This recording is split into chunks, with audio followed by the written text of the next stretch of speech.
Hi, my name is Kerry Critchlow from RCR Recording Studios, and today we're going to be talking about reverb. This is not meant to be comprehensive in any way. We're going to go over the basics of reverb, what it is, how you can use it, and practical applications for your own music productions and creating your own music and that kind of sort of thing. So the first question you might ask is, what is reverb? Well, it's a series of long and short delays that give the impression of placing the sound in a room. For instance, a room, hall, etc. It puts you in a space, okay? And it does this by using a lot of reverbs, probably like thousands, maybe hundreds of thousands of reflections, and we'll get into that. I've come up with a crude presentation here. If you can imagine that we're looking from the top down and that this is a vocalist right here, they're going to be singing, and those sound waves that they sing are going to come over here and they're going to bounce off this wall, and then they're going to come back. And the time it takes the sound to come off this wall and come back and hit their ears or the microphone, etc., that's essentially a delay.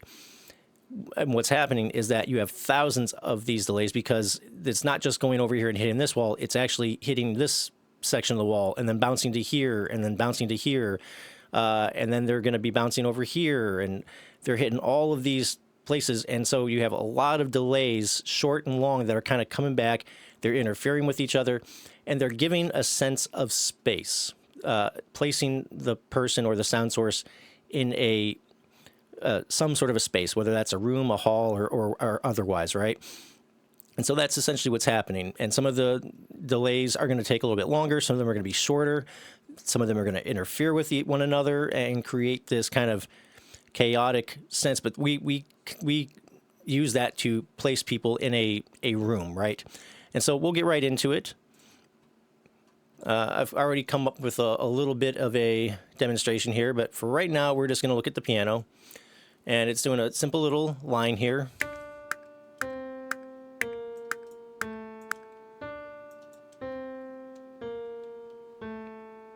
Sorry about the metronome there. So we have a piano here. Now, generally speaking, when it comes to reverb, you're gonna 9 times out of 10, maybe even 99 out of 100, you're gonna be using this as a send on an aux track. But for right now, we're just gonna use it as an insert and go over some of the basic controls. The first is right here at the top. You're gonna choose your type of reverb. Now, not all reverbs are gonna have all of these options, or some of them are gonna have more options. But these are by and large, the more important ones, and we'll go into basic details on some of them. But the reverb type, these are just kind of the space that they're going to be in. And you have your hall, room, chamber, church, plates, reverse, gated. Like some of these are a little bit more non-traditional things that are more effect than anything else. And so they're not going to give you a realistic sense of space, but they're going to give you an effect. Whereas some of these ones at the top, the hall, the chamber, the church, are meant to be a little bit more on the realistic side. But you can choose the type of reverb or the type of space that you're essentially trying to put yourself into.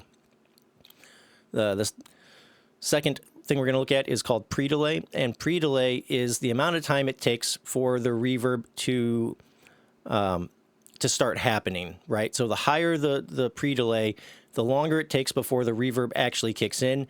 And this can sort of give you a sense of how close or far away the sound source is. So in this case, the piano, it can make the piano seem a little bit closer if we push this pre-delay up a little bit, because the dry signal will have time to come through before the reverb actually starts to happen.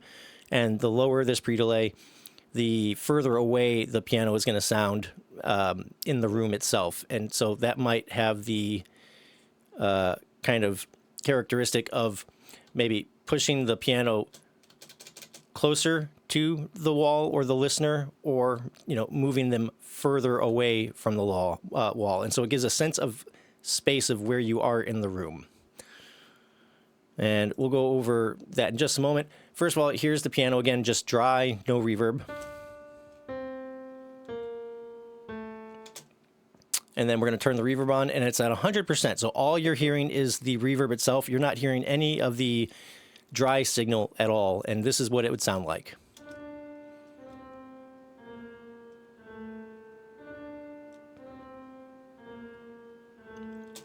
And so it really feels like the piano is far away from you with this all the way up, right? And if we were to blend this like maybe a 50-50. So we got 50% of the dry signal, 50% of the wet signal.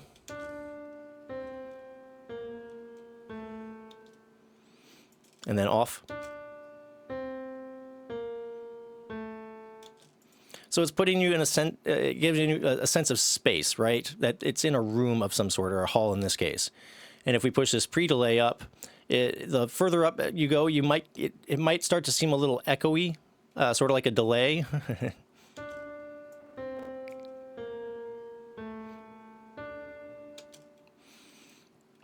But it makes the piano feel like it's a little bit closer to you the higher this goes up, and the lower it is, the further away the piano is going to seem.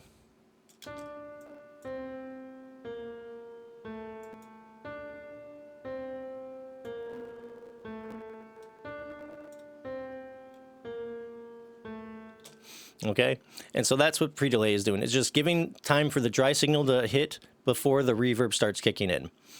The time, this is how long the reverb is going to last, and not all reverbs are going to be labeled the same thing. Like time might not be labeled time; it might be labeled something else, and we may get into that. Excuse me. But time is how long it's going to last. So if you want it to seem like you're in a smaller room, you can bring this time down, and it'll seem like it's in a smaller room because the reverb is not lasting anywhere near as long. And so in a smaller room, you'll notice you don't get those washed kind of long tails that you might if you were like in a big, like a gymnasium or something where it seems to last forever. And even if we turn this all the way up so you can really hear what the reverb's doing.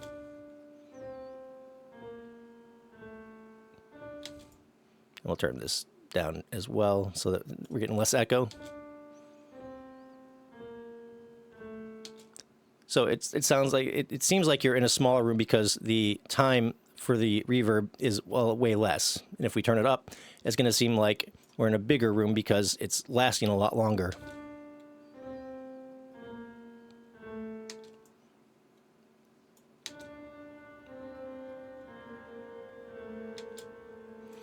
And so you can get pretty, have some fun with this parameter, right?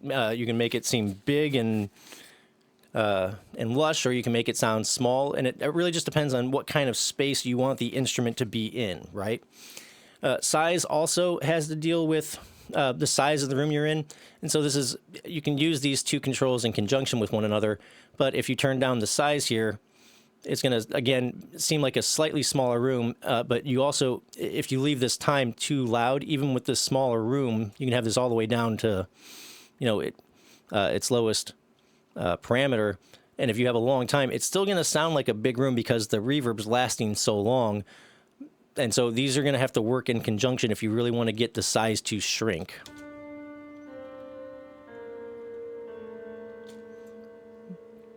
But if we bring this time down to something a little bit more reasonable, it sounds like you're in a very small room, right? And then we can make it larger or larger.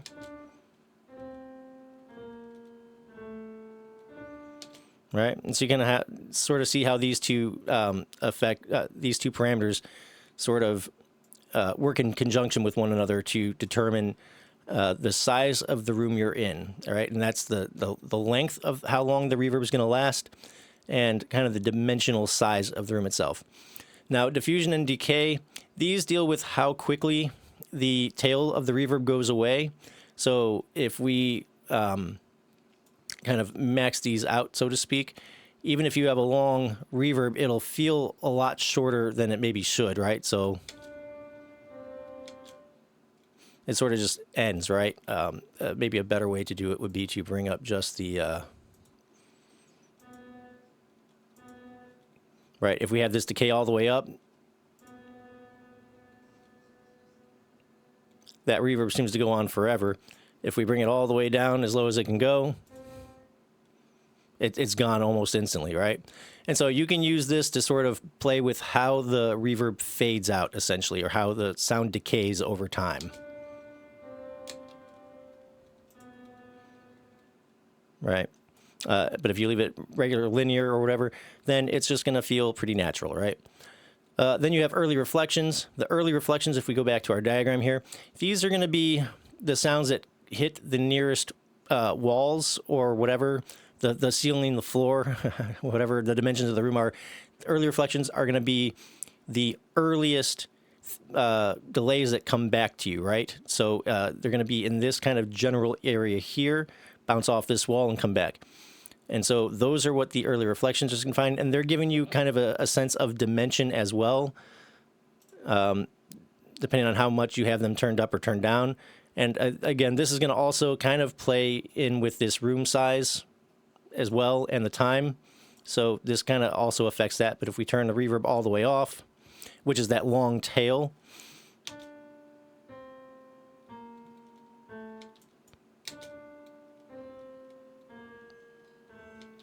this is giving you kind of a sense of how close to the walls you are in the room. And if we turn the reverb, this is the longer tails, the longer delays, if you will. And if we have these go away, then it kind of sounds like you're just sort of off in the middle of nowhere.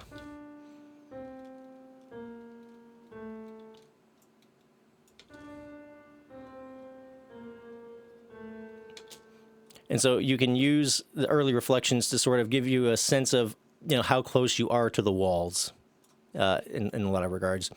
And then the reverb itself is the long tail, the main meat of the reverb, if you will. And then the wet dry is just determining how much of the reverb signal you're hearing compared to the non-reverb signal. And so those are the basic controls. You can also go in and do some EQing and things like that to the sound as well. And some reverbs will allow you to do even more than that. They'll allow you to add like distortion or like modulation or various things to really get creative with your sounds. And that's nice, but it's not super necessary, because if we were to come over here and do an aux send, make an aux track essentially, and we'll call this our reverb, or verb for short. We'll want to make sure that we have our wet dry all the way at 100. Whenever we're doing sends, it's the same with delay. You want the 100% dry. So our original track, the piano, our original track is going to be dry, and then the copy of our track, that's going to be 100% wet, and then we can blend the two using our send level right here. So we create a send to here, and now this has become a aux track, a reverb aux track. And we can use this to turn up or down the reverb. So if we have this at 0, essentially you're getting a 50-50, right? You're hearing 50% of the dry signal, 50% of the wet signal, and the more you turn this down, the more you're just hearing the dry signal and less of the reverb signal you're hearing. So let's give this a bit of size so we can really kind of hear what's going on with the reverb. Have some fun with it here.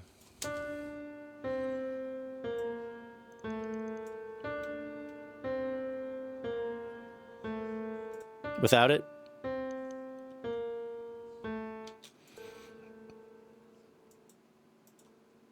and we did really have this going on a while. So without it, we have this.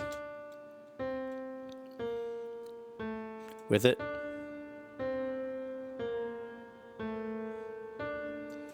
so it gives us kind of cool sense of space, right? And it's very similar to a delay. You might think of it as a delay.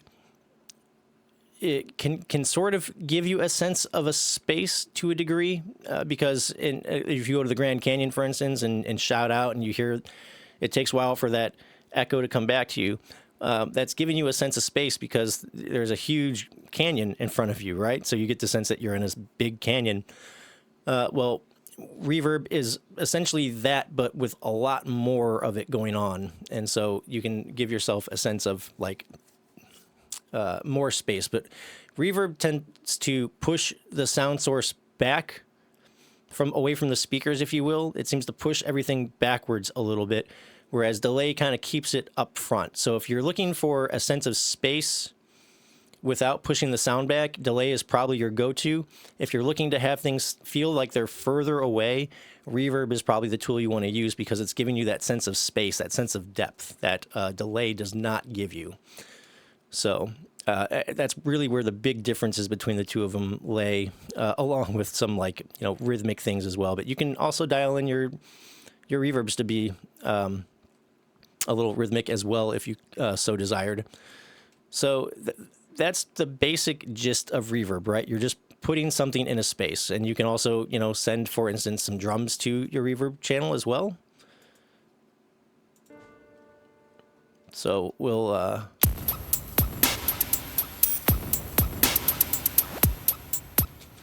yeah, without the reverb, this is what it's going to sound like.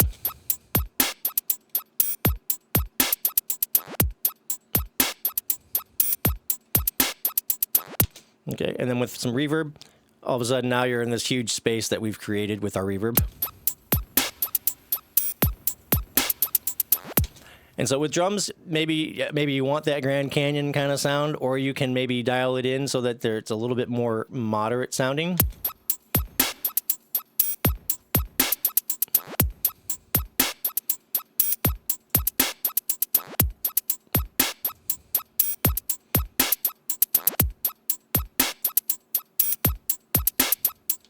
Right. And so it can just give you a sense that you're placing these drums in a room, basically, and give them a little bit of vibe, add a little bit of interest, a little bit of depth to the sound, right?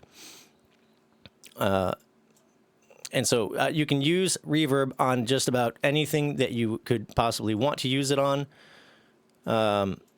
for more or less effect. And it all just depends. Like, do you want these drums to be dry and powerful and in your face, or do you want them to have a sense of depth and being pushed back a little bit, or the sense that they're in a room of some sort?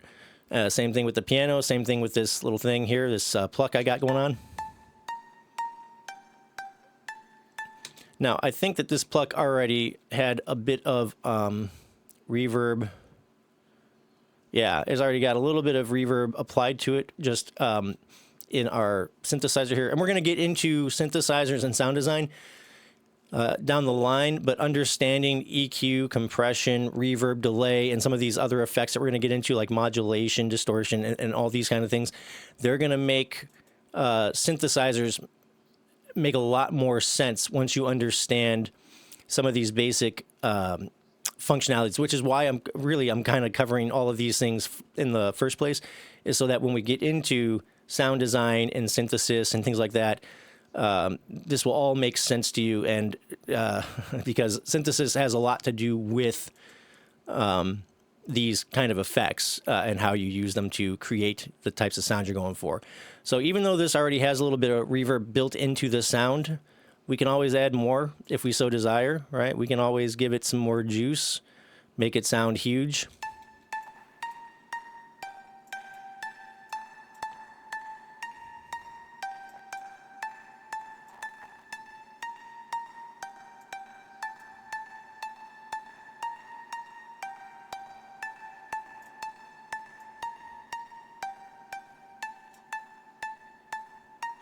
And then we can use some EQ as well, built into the plugin to tailor it some more. So you can use reverb to put these things in a sense of space.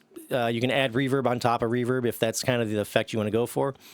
When it comes to using sends, one of the cool things about this, and I should have probably gone over this a little bit last week with the delay, but just because your delay doesn't have a modulation built into it doesn't really matter, because if you're using it as a send and all you want to do is modulate the reverb itself and not the original track, well, you can just go in and add a modulator to the reverb. And so now what's happening is we have our sound being reverbed, and then that reverb we're going to modulate with this fun little thing here. So let's send this piano over to our reverb.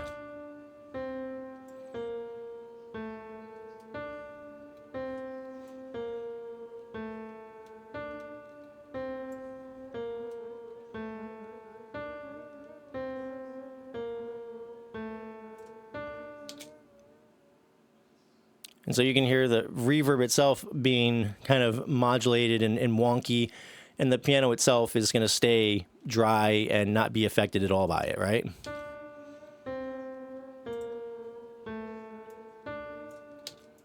Same thing would apply if you wanted to, say, add some distortion or something else to the delay or the reverb that you're using.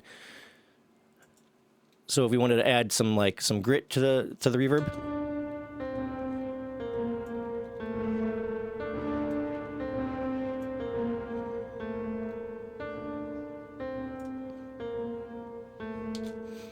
And again, the where you have these effects will matter as far as the signal flow. So it's being reverbed first, the copy of our sound, not our original, but the copy is going to be reverbed. Then it's going to be distorted a little bit, and then we can add some wonkiness with our modulator here.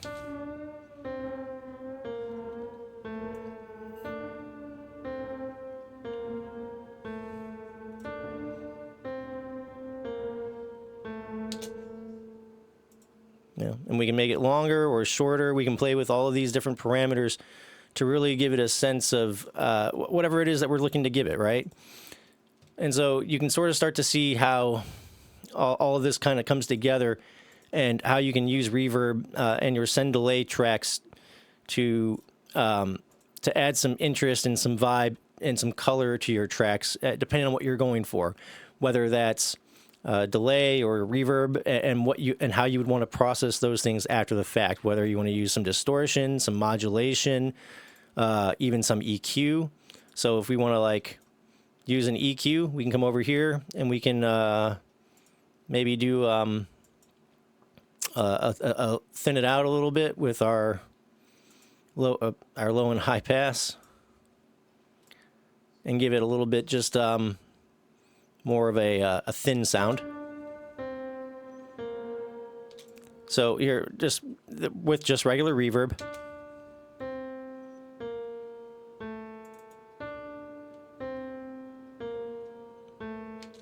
Actually, let's go this way. We're going to do just the dry signal.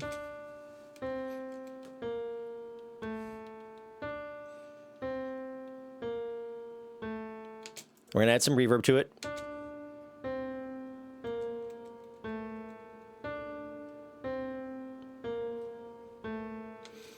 Then we're going to add some distortion to it.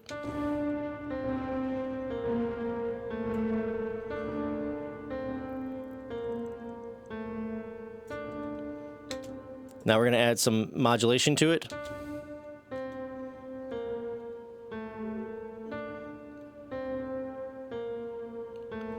And then we're going to thin it out with some EQ.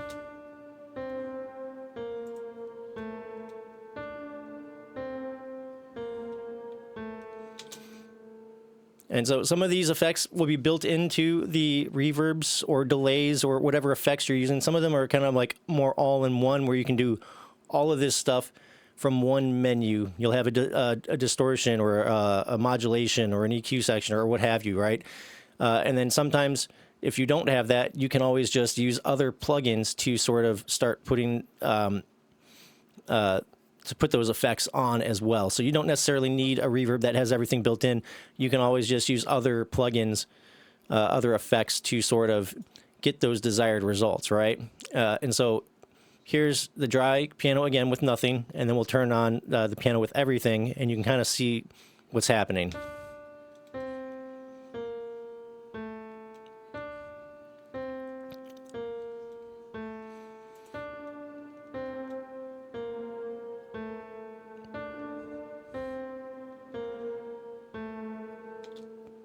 All right, and so yeah, you can use this to have a lot of fun with this sort of thing and give vibe. But you don't have to use any of these at all. Like if you just want the regular reverb, that's fine as well. But I just wanted to show you that just because your reverb does not have a modulator or whatever built into it, doesn't mean you need to reach for another reverb that does. You can just use that reverb that you like or whatever and start adding some of this other stuff on top if it doesn't have that built-in functionality. So anyways, why don't I go ahead and just kind of sort of play this whole thing as it is real quick so that you can sort of hear what's going on with it.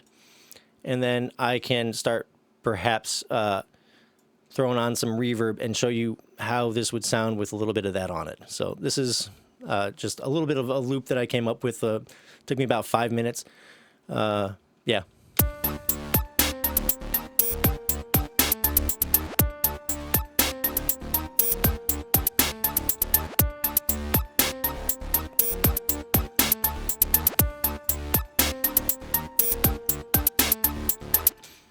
And so we can listen to that and we can think, well, I like this, but I feel like that piano just needs a little bit more vibe. It needs to have a little bit more etherealness or whatever.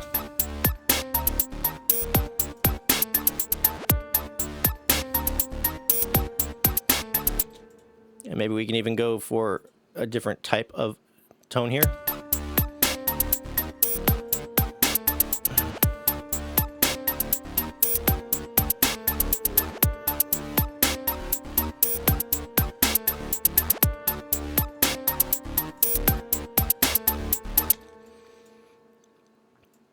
And then we can throw a little bit of that verb onto this pluck as well.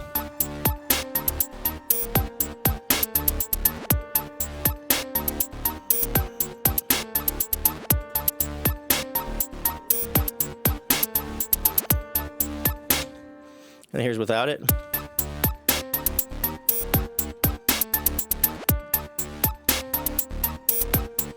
And then with it.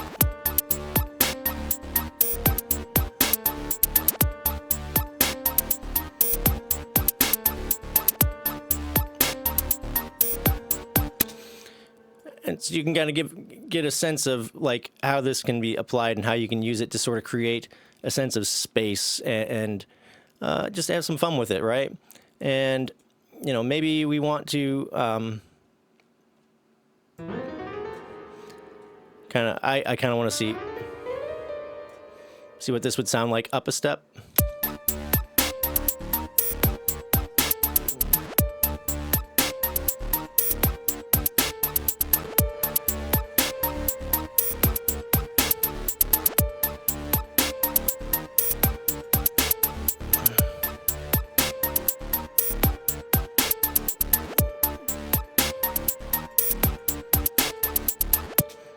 All right. And then we can set up another reverb here for our drums because I don't think I want the drums to be boomy, but maybe I want to give them a sense that they're in a room, right? So we'll call this maybe our drum verb. And we'll go ahead and put maybe this Abbey Road chamber might be fun. And I just give you another idea about what other kinds of reverbs exist. This one actually has drive and modulation and some other things built into it.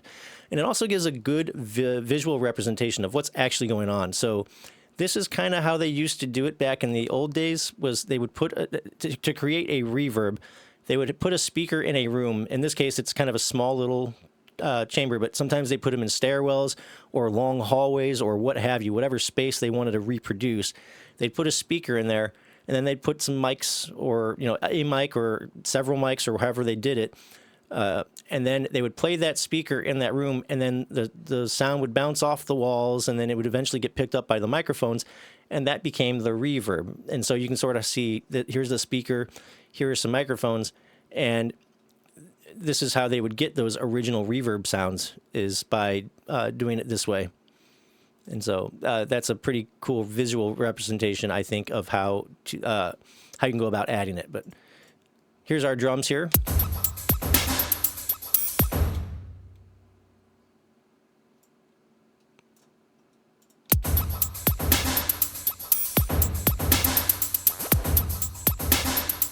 And so sounds a little crazy at that level. Let's maybe turn it down some.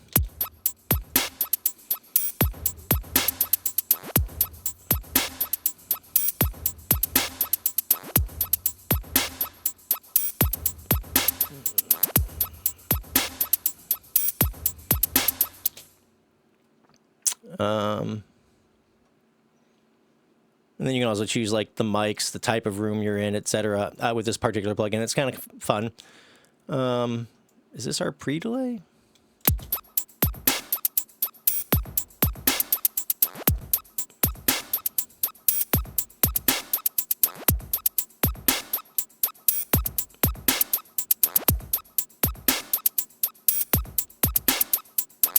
Oh, here it is. Yeah, we don't want that big of a delay there.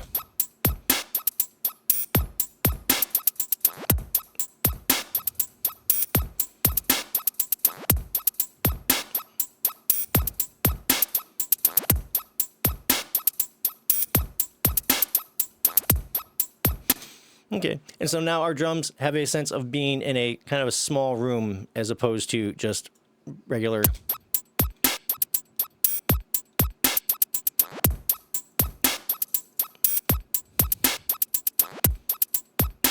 And then we can control how much of that reverb we want with the send level. And now our drums are getting a little bit of a bit of that verb, but it's less of this ethereal kind of vibe we're getting with the piano.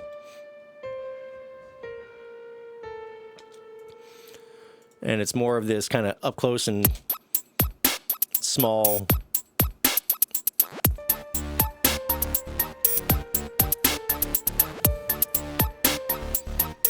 So here's dry again. Nothing going on. Just purely dry, no reverb.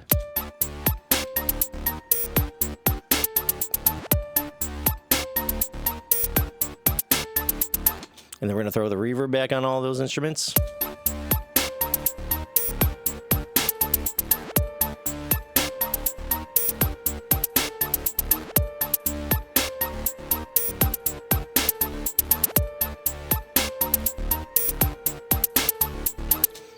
Yeah.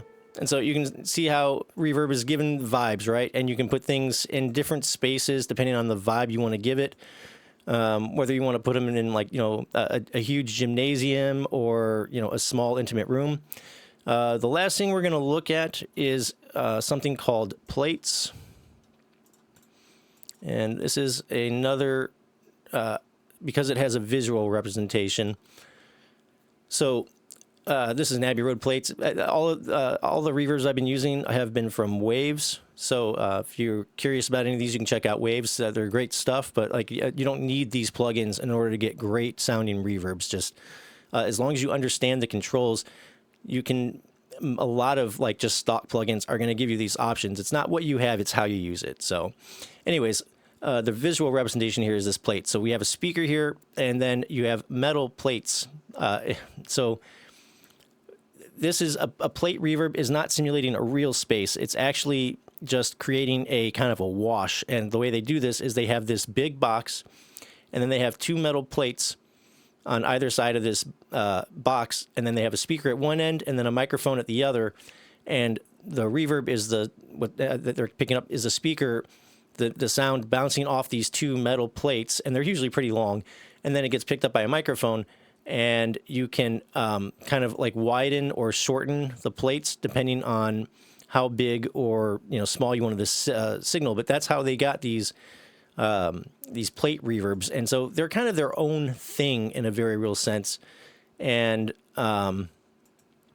they kind of have their own sort of flavor, but they're very cool. But when you're using a plate reverb, you're going for more of a unrealistic sort of sound. And here's what a plate reverb would sound like. That might be a little loud here, but.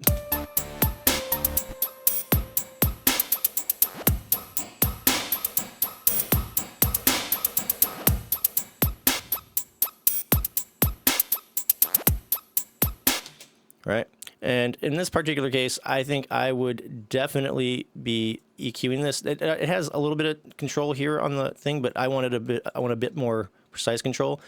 What I'm going to want to do is cut off quite a bit of the high frequencies of this with our drum here. And this is personal preference. You don't have to do this at all if you like these kind of high frequencies. But what's happening is some of the hi-hatty stuff is really getting a little bit annoying for me, so I want to cut some of that out.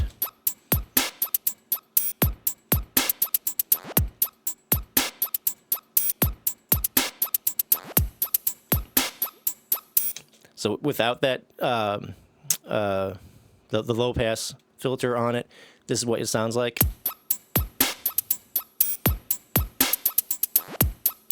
And we're just getting this kind of harshness, rattly kind of sound in the upper frequencies from the hi-hats and things that I'm just not digging at all on this particular track.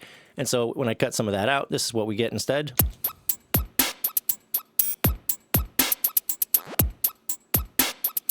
And so that sounds a lot cleaner to me. And again, this is personal preference, and different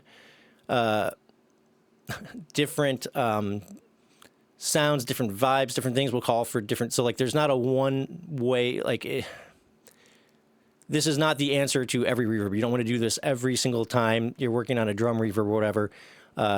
Although you may want to, I don't know. Like, it's very subjective. Sometimes you may want to boost this depending on what type of vibe you want to give it.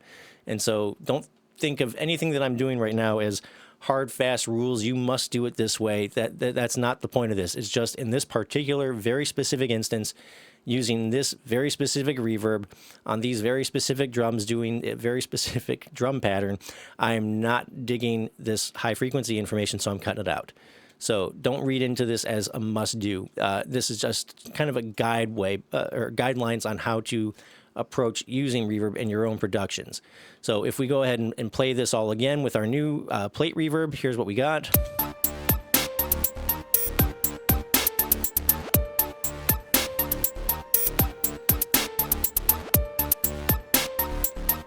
And then we're going to do dry again, just for a before and after. Here's the dry everything.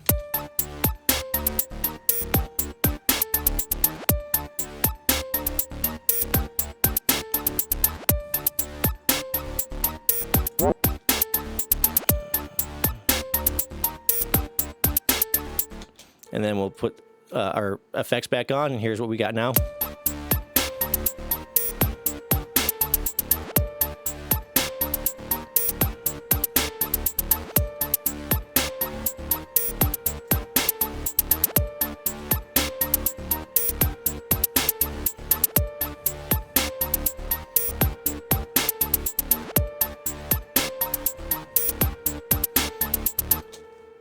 And so we've got the drums going into its own reverb here, and then we've got the piano and the pluck going into this. Now, I tend to not, generally speaking, use reverb on bass sounds. That doesn't mean you can't. It just sometimes can make it feel a little washed out, which is one of the points of reverb, is to wash things out a little bit, push them back in the away from you, give them a sense of space. And oftentimes I find that for me personally, I don't tend to enjoy having reverbs on bass, but that doesn't mean you can't. So here, and I've got the two basses basically playing the same exact thing. I just got them layered here. So here's our bass. And it's got a bit of delay built into the sound. If we were to look at what's going on here, we've got a delay here set up for the bass, so that's happening just built in. But we could actually throw this through a reverb, and I'll just, for the sake of showing you, here's what our bass guitar or bass synthesizer going through our piano-y reverb here will sound like.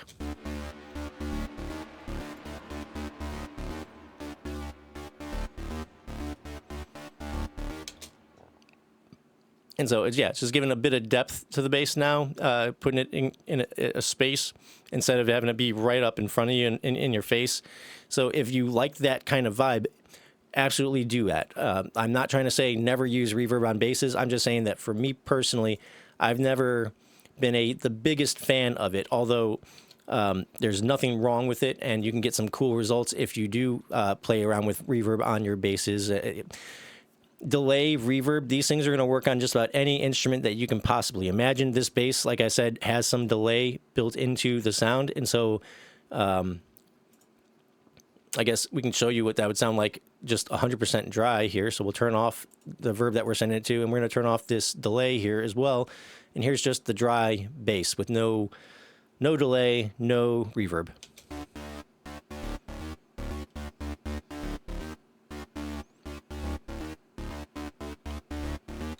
And then here's the bass again with the delay turned on.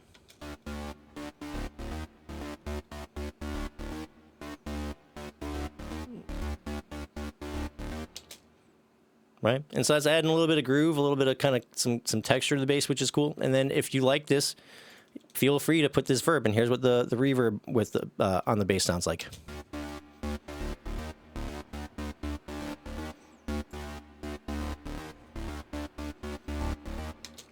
All right, and so now we have just about everything going through a reverb at this point now, and we'll hear what all of that sounds like.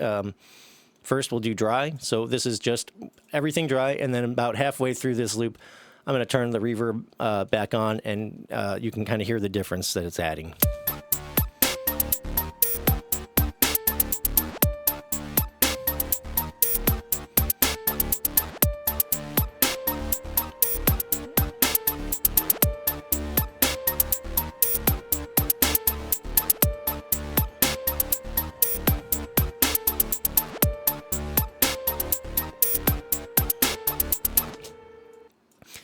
And so you can use it to some very cool effect, right? And so long and short of it, there are different types of reverbs out there, but they're all going to have very similar controls to them. These controls that we kind of went over here, we have our pre-delay, and again, that's how long it, before the reverb kicks in. We have our time, which is how long the reverb is going to last. We have the size, which is how big the space that the sound source is. We have the type, which is the kind of space, whether that's a hall, a room, a plate, etc. And then we have early reflections, and that's kind of where you are in the space. And that's sort of kind of along the lines of this pre-delay, but not quite. But they're both pre-delay and early reflections are giving you a sense of where in this room you are, whether you're close to this wall, right? Or whether you're further away from this wall. And reverb is essentially just a series of a lot of long and short delays that kind of compile together to add a sense of space to what's going on. And you can use reverbs to give a subtle sort of sense of space, like in the case of these drums.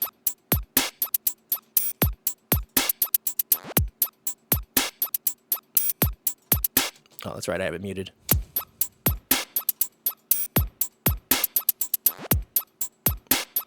Without it. With it. Or you can give a real ambient sort of vibe to your instrument. Without it.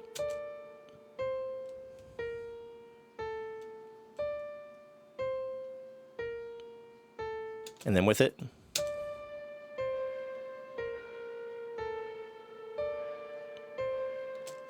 And so, and everything in between. You can really have a lot of fun with reverb and kind of developing the vibe, the atmosphere, the feel. It really does a lot to add in some of those sort of like sort of atmospheric elements or like spatial elements along with delay. And you can combine reverb and delay together as well to get some pretty fun results. So if we were to say, with our piano, we wanted to add a little bit of delay to it, well, we can put it before the chain, and then here's what it would sound like with delay now added on, and we're actually going to give it a little bit of a stereo thing going here too. Oh, let's turn on our send channel here.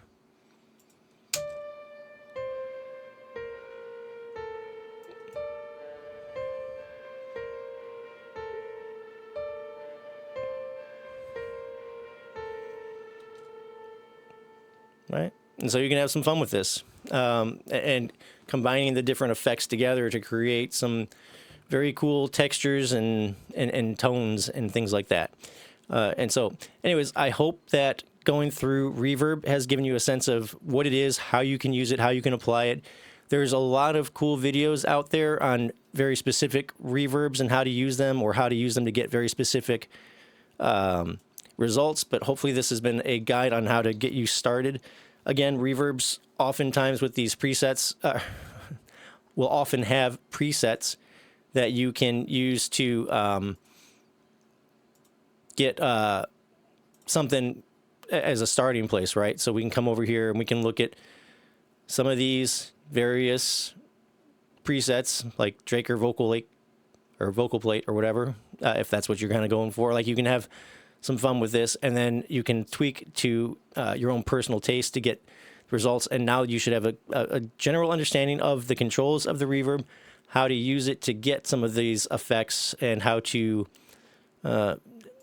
play around with it in a creative way and kind of know what you're doing to a degree. So anyways, I hope this has all been helpful. I hope you all have yourselves a wonderful day, and I look forward to talking to you in the future. Have a great week, and bye-bye.